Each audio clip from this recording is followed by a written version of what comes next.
redesigned from the inside out, taking all of the learnings from years of development on the Pearl orb to make a device that is, more manufacturable, so we can scale up operations, more secure. I also think it looks a little bit better personally. And we're excited to show you everything inside.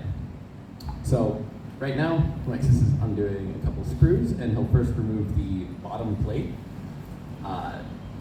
It can be a little bit finicky to get off. So I think this will sort of start up a bit slower as we peel off the outer shell of the orb.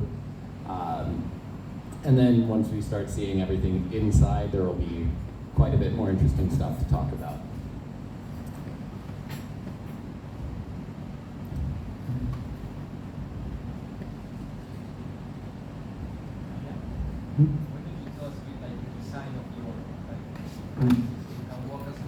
That's a good point, Martine. The design of the orb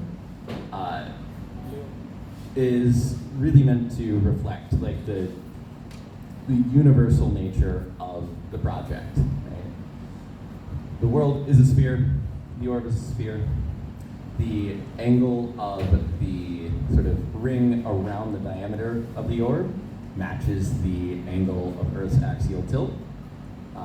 If any of you are Apple fans, you might recognize the name Thomas Meyerhofer. He's the designer of the orb and also designed quite a few Apple products, like the clear iMac from 25 years ago,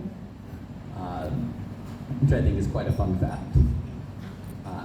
So now that Alexis has gotten the bottom plate off, that allows him access to the screws to remove the outer ring here, which will then allow him to remove the outer plastic shell.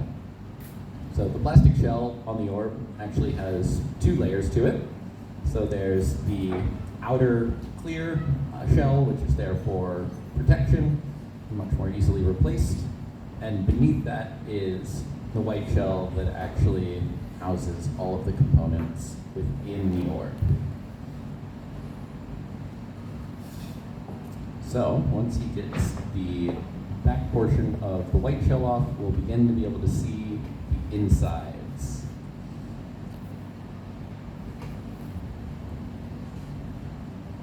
So the first thing that we see inside the orb here is the carrier for all of the antennas.